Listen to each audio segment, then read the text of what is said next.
I'm back again. I know. I just released another video. Now I'm releasing this one. This should be really short and sweet. This is just an update on my Sigenergy system outside that's running the house and the lights, the computers, and everything else right now. I still love it. They have changed the pricing since the incentives went away, so it's a little bit cheaper.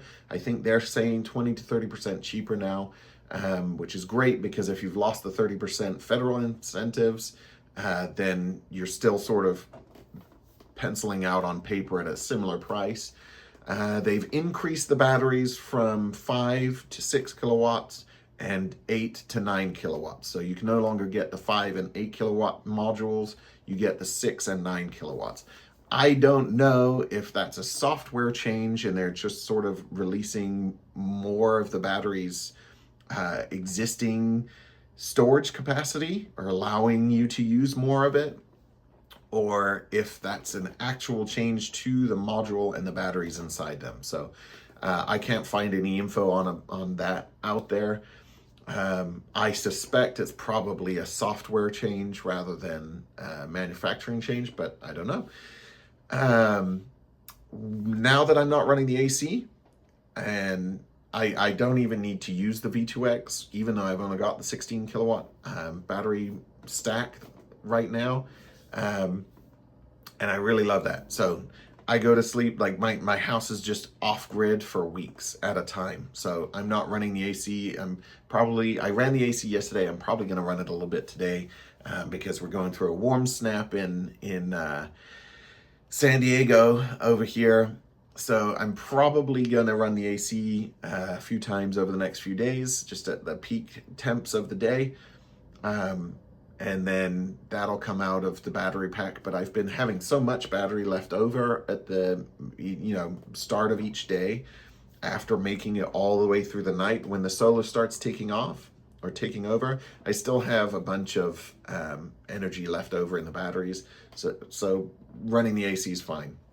I can, if I get to the point that I'm running the batteries enough, I can keep the car plugged in and use the battery from the car as well. So I could still be off grid because I'm not actually using the AC at nighttime when the solar's not producing. It's at sort of end of the day, the heat's been building up and the sun's shining straight through the windows into my eyeballs. That's when I typically have to run the AC for an hour or two if needed.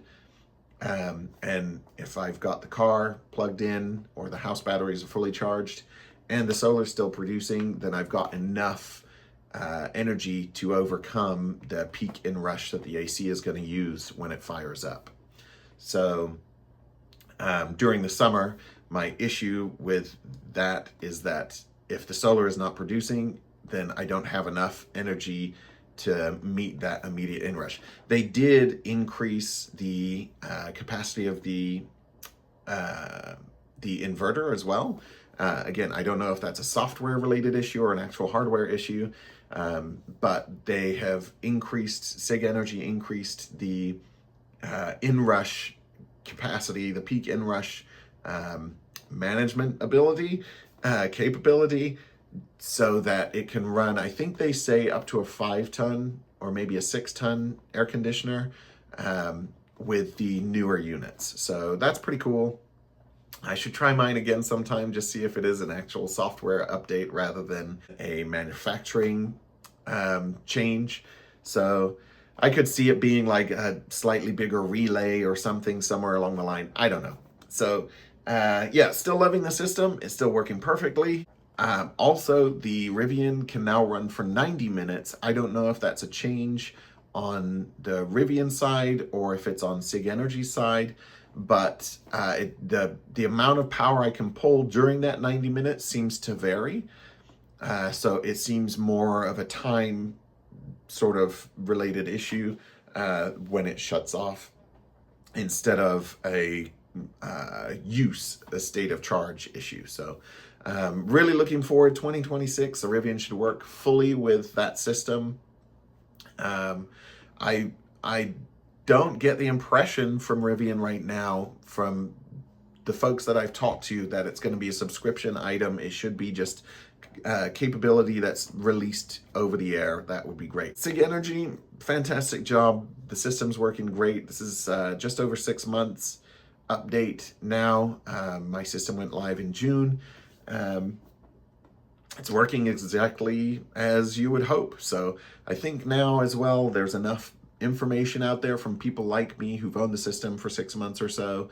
There's enough information out there on forums and on the Facebook site. It's a system I'm happy I bought when I did because of the incentives and things, but with the price drops now, I think it's still great value. From my understanding, it's a little bit cheaper than getting a Powerwall installed, but I do think it's the most flexible and the most future-proofed in the industry if you're getting a home battery system, but especially if you have an EV, because the V2X module, which you can add later or at the same time, is a game changer. So I love being able to use that and having my cars run the house. So yeah, again, happy holidays. Hope everyone's doing well. Side note, don't forget to change it to your Christmas theme. This thing's so cool. I love that it can do that. It's hard to see in the light right now, but it lights up the whole carport in the dark. It's fun. Thanks for watching. If you've got any questions, put them down below. I'm happy to answer them.